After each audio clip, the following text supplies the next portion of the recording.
Hello everyone! Sa lahat ng ating mga kababayan, sa mga kapwa natin OFW sa buong Middle East. Ayan, so kung matagal nyo ng pangarap na makapagtapos ng kolehiyo, ayan, so this is your chance. Happy New Year uli sa inyong lahat. Ayan, so yun, tama nga, this is your chance na dahil extended ang ating December promo. Yes. Sa mga gusto makatapos ng kolehiyo. Yun. So, yung mga courses na offer natin, mabilisan lang naman to para so, yung mga courses offer natin, meron tayong BSBA Major in Marketing Management, Operation Management, Financial Management, and Business Economics. Yes. And syempre, may Bachelor of Arts. Yes, meron tayong Bachelor of Arts in Information Technology, Journalism, History, EB English Language Studies, at marami pang iba. Yes. Kaya ang dami nilang pwedeng pagpipiliin. Pagpipilian. Ano ba talaga?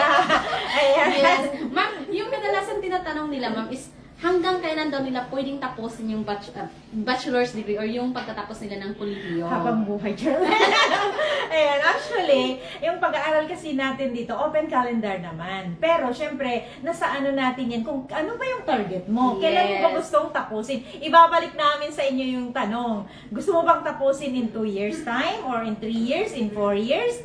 Depende sa'yo yan. So, ang kagandahan pala dito, kasi depende sa goal natin kung kailan natin tatapusin yung ating kolehiyo. Kasi sa Pilipinas, traditional tayo na pag mag-aral tayo ng college, 4 years degree talaga yun. 4 years talaga natin tatapusin. So dito, meron tayong chance na tapusin lang siya within 2 years. So kayo ay freshman. Oo, in 2 years time, pwede na kayong makagraduate. Basta, kailangan lang natin ibigay din yung best natin. Hindi lang hanggang dun sa enrollment lang. Oo. Kasi minsan kasi, ma'am, sasabihin natin, ma'am, pwede mong tapusin ng 1 year and a half or 2 years, pero hindi mo naman ginagawa yung part mo para tapusin yung course na yun. So, wala talagang mangyayari. Yes, so, mangyayari. kailangan talaga natin na mag-set ng goal, magkaroon ng motivation para tayo ay makapagtapos ng kolehiyo.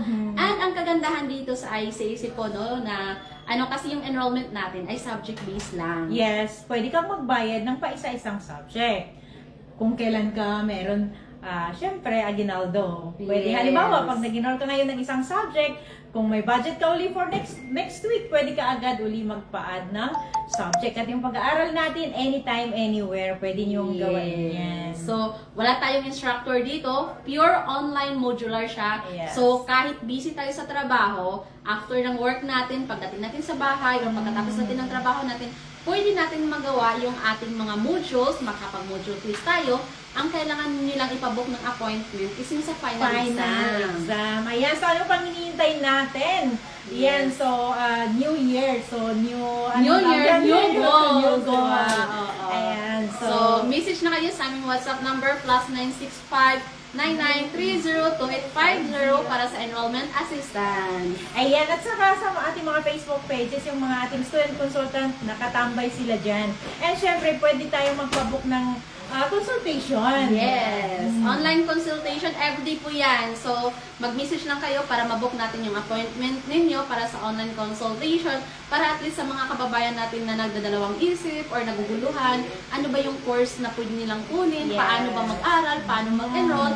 So, message lang kayo or comment down below po kayo para mabook natin yung appointment. Yes, ayun. So, nandito lang ang ICSA magiging gabay nyo mula umpisa hanggang kayo ay paakyat na sa stage at mahawak-hawak nyo na yung inyong credential. Yes, and so thank you so much everyone. So for more details, message na kayo sa aming WhatsApp number or mag-comment below ng interested. So, this is Miss Rochelle. And Miss Buds, Ang nagsasabing ICC is your partner in success. Thank you so much everyone and see you soon dito sa ICC.